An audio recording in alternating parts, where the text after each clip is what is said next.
반갑습니다. 대기업 시청자 여러분들, 그리고 많은 코세스 주주 여러분들. 자, 우선 코세스는 보시다시피 지금 단일 판매 공급 계약 체결 내용을 보시면은 자, 매출액 대비 30%나 북미에서 계약을 이뤄냈습니다. 그런 점을 봤을 때 2차 전지 관련된 자동화 장비를 납품하고 있죠. 이런 부분들을 본다면은 매출 비중에서 이 해외 쪽으로 많이 발생을 하는구나라는 것을 알 수가 있겠죠. 보시게 되면은 해외 부분의 65%, 국내 부분의 34% 차지하고 있습니다. 그런 점에서 이 매크로적인 부분을 신경을 쓰지 않을 수가 없습니다. 그러나 다소 이런 부분들, 그러니까 매출액의 30%나 차지하는 이런 매출 계약, 장비 판매 계약을 올해에 따냈다라는 이 소식은 작년에 따낸 겁니다. 이 소식은 작년에 따낸 거고, 어, 계약 기간이 조금 연장됐다라는 공시고요. 이제, 그걸 말하는 게 아니라, 여하튼, 이제, 매출 비중에서, 이제, 계약 기간이 24년까지니까, 여하튼, 뭐, 잔금 처리까지 한다면은 올해 안에 매출액이 잡히겠죠. 2년으로 나눴을 때, 대략적으로 뭐 30%면 15% 정도 24년에 매출 기록이 될 것으로 보이는데, 여하튼 뭐, 적지 않은 금액이라고 생각 듭니다. 그렇죠. 그런 점들을 감안을 한다면은 이제 그 해외 부분이 수출 부분이 많은 업종에 에서는 이런 이제 거시 경제들을 보지 않을 수가 없다라는 말씀을 드리는 거고, 먼저 보셔야 될 부분이 이제 FOMC가 많이 참조한다는 개인 소비 지출 물가 지수죠. PCE 지수고, 미국 전역에 해당하는 어떤 물가를 나타내기 때문에 FOMC가 많이 참조한다고 하죠. 예측치보다 지금 2.7%가 나왔고요. 예측치보다 상회하지 않았다라는 점이 중요하다라고 볼 수가 있겠습니다. 일단 물가가 상승하지 않았다. 예측보다는 상회하지 않았다. 이런 부분이 사실 이제 물가가 조금 안정됐다라고 이제 보여지는 것이고, 이것도 함께 보신다면은 미국의 신규 실업수당 청구 건수죠. 자, 10,000명이 증가했습니다. 10K니까 만 명이죠. 10,000명이 증가했다라는 것은 앞에 그래프를 보시면 아시겠지만 증가세죠. 증가세를 이어나가고 있다라는 것이고, 이 실업자랑 물가랑 또 어떤 관계가 있느냐를 말씀을 드리면은, 물가가 상승을 하면은 기업 입장에서는 땡큐죠. 그래서 고용을 늘리고 투자를 늘립니다. 그런데 물가가 떨어졌으니까 고용을 줄이고 투자를 줄이는 거죠. 그래서 실업자 수가 늘어나죠. 그래서 신규 실업 수당 청구 건수가 중요한 겁니다. 중요한 지표이고, 늘어나고 있다라는 것은 그만큼 물가가 떨어지고 있다. 이런 것을 방증한다라고 보시면 되겠습니다. 그리고 이어서 보시면은 아까 보셨다시피 지금 여러 지표상으로 이렇게 물가가 떨어지고 있구나를 알 수가 있는데, 그래서 그런지 24년에 점도표를 보신다면은 올해 안에 24년 안에 4.5에서 5.0까지 이 사이에 금리가 떨어질 것이다. 이렇게 점도표에 나타나 있죠. 이런 부분들이 다소 이제 금리 인하에 대한 가능성이 이제 긍정적인 신호로 받아들여져서 수출이 많은 업종들이 주가가 오르고 있는 추세를 보여주고 있죠. 그런데 반대 모멘텀으로 조금 말씀을 안 드릴 수가 없는 부분이, 국채 금리는 다시 반등하고 있습니다. 국채 금리가 이렇게 반등하다 보니까 환율이 상승을 하겠죠. 그런데 다소 조금 내려간 모습, 6.2달러 이렇게 내려갔습니다. 우리 이런 1달러당 6.2원 정도 내려갔죠. 이렇게 되는 이유가 보시다시피 외환 보유고 상황입니다. 외환 보유고가 사상 최저치를 기록을 하면서 지금 달러 환율 방어에 사용을 하면서 이렇게 결론적으로 이어지는 거죠. 사상 뭐 23년 최저치인 1월 달에 412.87보다도 낮은 수치를 기록하면서 외환 보유고가 굉장히 줄어들었습니다. 환율 방어에 점점 힘들어진다 이렇게 볼 수가 있고, 원자재 가격이 올라간다 이렇게 볼 수가 있는 거죠. 그리고 이 환율이라는 것이 너무 높죠. 너무 높아서 사실 1,100원, 1,200원 정도가 적당하지 않나 이렇게 생각이 듭니다.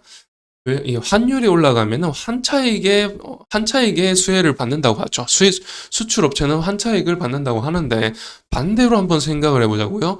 수입은 환율이 떨어지면 수입이 불리해지죠.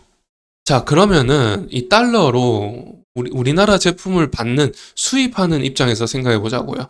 우리나라가 환율이 높다라는 것은 반대편에서는 환율이 낮겠죠.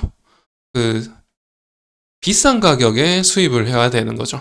그렇게 생각을 해본다면은 과연 수입을 하고 싶을까요? 필수제가 아닌 이상 수입을 좀 미루고 싶겠죠. 환율이 떨어질 때까지. 그런 점을 감안을 한다면은 바로 이 부분이 이해가 되시리라고 생각이 됩니다. 미국 ISM 제조업 신규 주문 지수입니다. 너무 떨어지고 있습니다, 지금. 가장 높았던 최근에 4월 달에 비해서 51.4를 찍었던 4월 달에 비해서 그 다음 달에는 49를 찍었고요. 그 다음 달에는 45.4를 찍었습니다.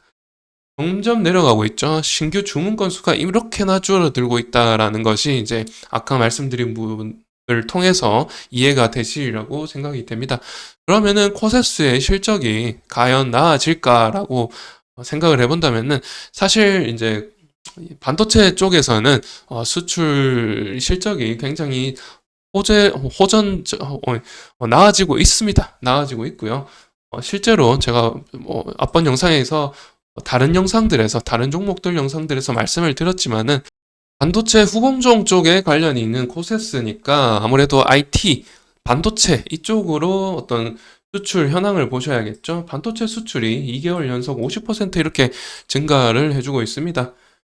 여기에는 뭐 HBM이라든지 저전력 메모리, 또 SSD 이런 부분들이 계속해서 수요가 급증하고 있기 때문에 증가한다고 보시면 되고요. 그런데 중요한 점은 지금 코세스가 이렇게 반도체 후공정 관련된 장비 관련이라고는 하지만 자, 여기 보시다시피 처음에 보여드렸던 건데 2차 전지 관련이죠. 2차 전지, ESS, 뭐 솔라 쪽으로, 태양광 쪽으로 2차 전지 관련된 사업이 지금 잘 되고 있지 반도체 쪽은 사실 좀 잘 안 되고 있거든요.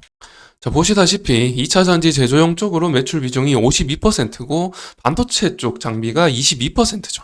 이렇게 잘 안 되고 있습니다. 점점 줄어들고 있고 이쪽은 점점 늘어나고 있는 판국에 그렇다면은 2차 전지 쪽은 상황이 좋은가? 2차 전지도 마찬가지입니다. 매크로적인 부분이 영향을 크게 미치는 부분이고 반도체도 마찬가지죠. 그래서 큰 영향을 받고 있기 때문에 앞서 말씀드린 것처럼 지금 신규 주문 건수가 별로 없습니다. 그런 점에서 실적이 나아질까라고 생각을 해봤을 때 좋아질 기미가 별로 보이지 않는다. 보시다시피 수주잔고인데요. 분기로 한번 볼까요? 분기로 봤을 때 거의 뭐 집계가 되지 않는 걸로 봤을 때 지금 단위가 10억이죠. 단위가 10억이기 때문에 거의 뭐 0.1 단위는 억이고 그 이하는 천만 단위죠. 1,000만 원 수준으로 이렇게 수주를 했다라고 볼 수가 있겠고 시가총액인데 시가총액이 빨간색은 매출액이고 하얀선은 시가총액입니다. 시가총액이 지금 매출액에 비해서도 잔고에 비해서도 굉장히 높게 형성되어 있죠.